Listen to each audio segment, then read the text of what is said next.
अस्सलाम वालेकुम, मेरा नाम अमाम फैज़ है और आज की वीडियो में हम बात करेंगे पोस्ट ट्रॉमेटिक स्ट्रेस डिसऑर्डर पे कि ये होता क्या है, इसके सिम्टम्स क्या हैं और इसके इलाज किस किस्म के हो सकते हैं। Post traumatic stress disorder basically हमें किसी भी किस्म के हादसा को, या तो वो हादसा वो होता है जो कि प्लेजेंट ना हो, जिसकी वजह से आपको ज़िंदगी में कोई पॉजिटिव चेंज ना आया हो। उस हादसे को या तो हमने देखा हो या एविडेंस किया हो या विटनेस किया हो, या फिर वो हमारे साथ हुआ हो, या हमारे किसी करीबी इंसान के पास, या जिस तरह राह चलते हमें रोड पे कोई एक्सीडेंट हम देखते हैं, या फिर हमारे साथ कोई हादसा हुआ या इंजरी हुई हो, जिसकी वजह से या जिसके रिजल्ट में हमारे कोई मनफी सोचें और रवैये उनके साथ अटैच कर गए होते हैं। अब इसमें यह होता है कि किसी इसको एक ऐसी मेंटल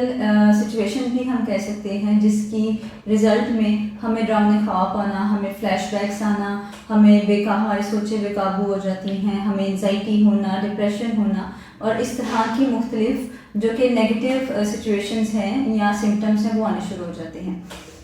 स्ट्रेस डिसऑर्डर की स्ट्रेस में इसमें होता है, बेसिकली स्ट्रेस डिसऑर्डर ही है, ठीक। और इसके जो सिम्टम्स हैं वो मोर और लेस आपको डिप्रेशन के साथ मिलते जुलते लगेंगे। ये जो सारी हमारी सिचुएशन होती है या हमारे पे ये जो हालत होती है ये वक्ती तौर पे भी रहती है। अगर हम इसका हल और इसका इलाज करवा लें तो ये वर्स्ट होने से बच जाती है और इसका हम अर्ली स्टेजेस पे भी हम इसका ट्रीटमेंट करवा सकते हैं।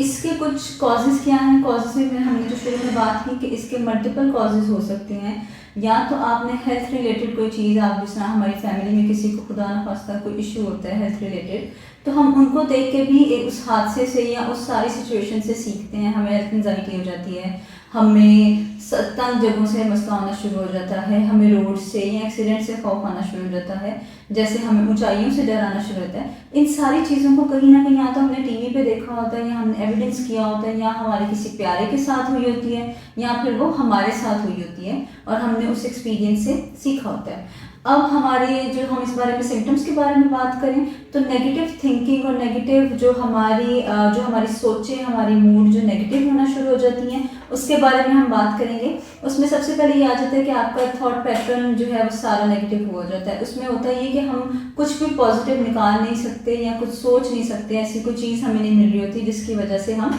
पॉजिटिव सोच सकें। हमें आने वाले वक्त से कोई उम्मीद नहीं रहती। उसके बाद हमें अटेंशन के मसले होना शुरू हो जाते हैं, हमें उस इवेंट से रिलेटेड मेमोरीज आना बंद हो जाती हैं, या हम उसको पूरी तरह एक्सप्लेन नहीं कर पा रहे होते। हम कोई ना कोई चंक जो है या कोई ना कोई पार्ट हम उसको छोड़ रहे होते हैं, हम उसको मिस कर रहे होते हैं। इन सारी चीज़ों में एक ये बात भी आ जाती है कि हम अपने क्लोज रिलेशनशिप्स को मेंटेन नहीं कर पा रहे होते, हमें ट्रस्ट इश्यूज आ रहे होते हैं, या हम अपनी एंजाइटीज़ में इतने ज़्यादा मगन होते हैं, या हम उसको डील नहीं कर पा रहे होते, जिसकी वजह से हम अगले इंसान की नीड्स को पूरा नहीं कर पा रहे होते, जिसकी वजह से हमारे क्लोज रिलेशनशिप्स हमारे साथ रहते नहीं।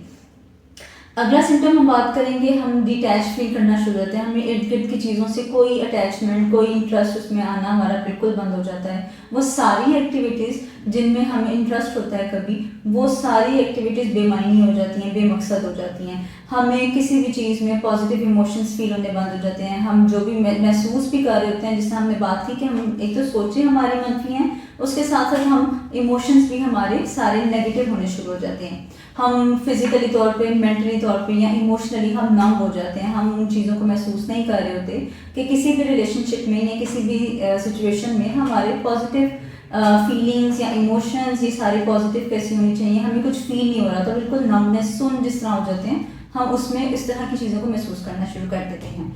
फिजिकल चेंजेस क्या आती हैं इसमें? फिजिकल चेंजेस में मोर और लेस हम फटीग फील करना शुरू कर देते हैं। हम मिसाल के तौर पे फटीग का मतलब ये आ जाएगा इसमें कि हम थके थके से रहना शुरू कर देते हैं, आसाबी तौर पे, जिस्मानी तौर पे। और हम दूसरा सिम्टम इसमें ये भी बता सकते हैं कि जिस तरह हम हर वक्त अपने गार्ड्स में रहते हैं। मिसाल के तौर पे कुछ भी हुआ, हमें लगता है कि शायद हमने यहाँ तो जैसे हम रोड पे नहीं निकलेंगे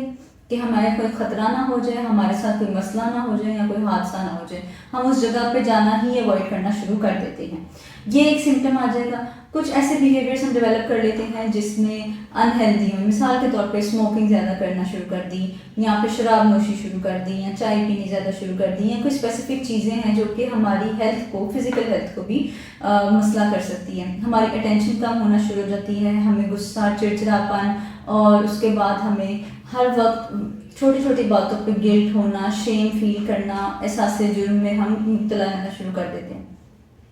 अगर हम बात करें कि इसकी प्रिवेंशन क्या है, इसकी प्रिवेंशन ये है कि हम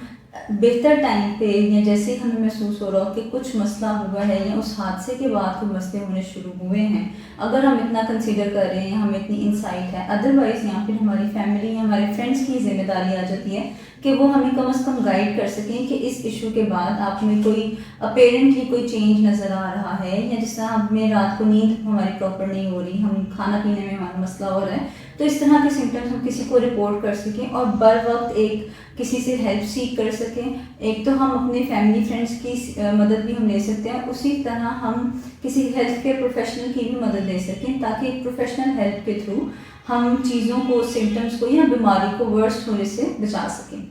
इसके अगर हम ट्रीटमेंट के बारे में बात करें तो यहाँ पे हम टिपिकली साइकोलॉजिकल ट्रीटमेंट के बारे में बात करेंगे, जिसमें एक तो थेरेपी आ जाएगी कॉग्निटिव थेरेपी, एक बिहेवियर थेरेपी आ जाएगी, एक ट्रॉमा फोकस सीबीटी आ जाती है, और इसमें हम स्ट्रेस मैनेजमेंट के बारे में भी बात करेंगे, लेकिन हम उनको बारी बारी इस बारे में डिस्कस कर लेते हैं।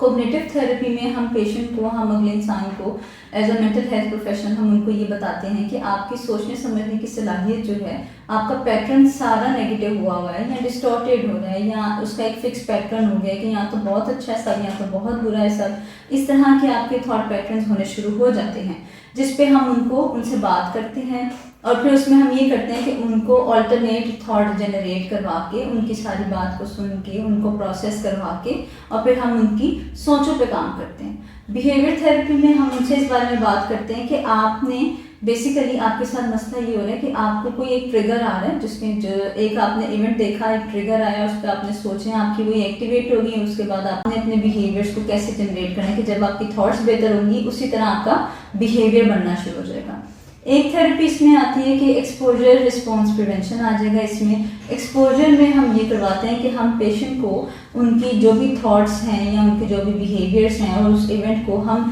सेफली फेस टू फेस उस बारे में हम उनके साथ उनको एक एक्सपोजर दिलवाते हैं कि एक फॉर एग्जांपल हम अखज़ करवा लेते हैं कि एक चीज़ ऐसे हो रहा है, या हम उनको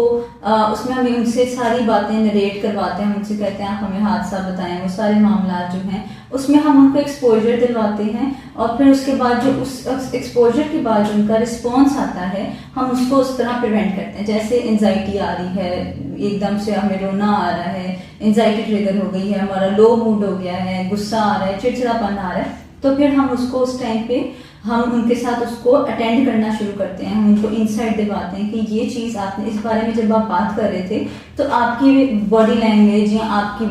वॉइस की टोन या आपकी पिच जो है वो इस तरह ऊपर नीचे हो रही थी, आपके रोने वाली शक्ल बन गई थी, आपकी आंखों में आंसू आ गए थे, इस तरह करके हम डिफरेंट चीज़ें उनको एक्सप्लेन करते हैं। अब जिस तरह हमने शुरू में बात की कि इस तरह की थेरेपी से होता ये है कि अगर हमें फ्लैशबैक्स आ रहे हैं, हमें मेमोरीज आ रही हैं, हमें ड्रामे ख्वाब आ रहे हैं, लेकिन मरीज़ को समटाइम्स याद नहीं होता कि उनको ये चीज़ें हो क्यों रहा है, क्योंकि उनको समझ नहीं अगर मिसाल के तौर पे आ रही, तो फिर हम उनके इस बारे में हेल्प करते हैं। ट्रॉमा फोकस सीबीटी में हम ये करते हैं कि एक ब्रीफ सी थेरेपी होती है ये, जिसमें हम उस ट्रॉमा से रिलेटेड जो भी थॉट्स, पैटर्न्स और जो भी फीलिंग्स और इमोशंस हम डेवलप कर लेते हैं, हम उस थेरेपी में उस ट्रॉमा रिलेटेड हम बात करना शुरू करते हैं, जिसमें हम उस ट्रॉमा से रिलेटेड या उससे पहले, उसके दरमियान और उसके बाद आप क्या महसूस कर रहे हैं, ज़िंदगी में क्या चेंजेस आई हैं, रिलेशनशिप्स में क्या चेंजेस आए हैं, हम उन सारी चीज़ों के बारे में बात करते हैं। अब इन सारी चीज़ों की वजह से जब हम किसी इस PTSD को हम फेस कर रहे होते हैं, उसमें आपकी स्ट्रेस कोपिंग स्ट्रेटजीज खराब होना शुरू होती हैं। आप छोटे छोटे जो स्ट्रेस या डेली लाइफ के जो हर्डल्स हैं जिनको आप पहले बड़ी आसानी से हल कर लेते थे, उस पर भी असर आना शुरू हो जाते हैं, जिसमें हम उनको स्ट्रेस मैनेजमेंट हम सिखाते हैं, स्ट्रेस कोपिंग स्ट्रेटजीज हम उनको सिखा सकते हैं, उनकी एंजाइटी को मैनेज कर सकते हैं, जिसको हम एंजाइटी मैनेजमेंट भी कह सकते हैं। इस तरह के मल्टीपल हम थेरेपीज प्रपोज कर सकते हैं, ताकि पेशेंट को उस एक ट्रॉमा से या उनके ज़िंदगी पे जो असर आ रहे हैं हम उनको कैसे हील अप कर सकते हैं। तो मैं उम्मीद करती हूँ कि ये वीडियो आपको हेल्प देगी। इंशाल्लाह अगली वीडियो तक के लिए इजाज़त दीजिए। अल्लाह हाफिज़।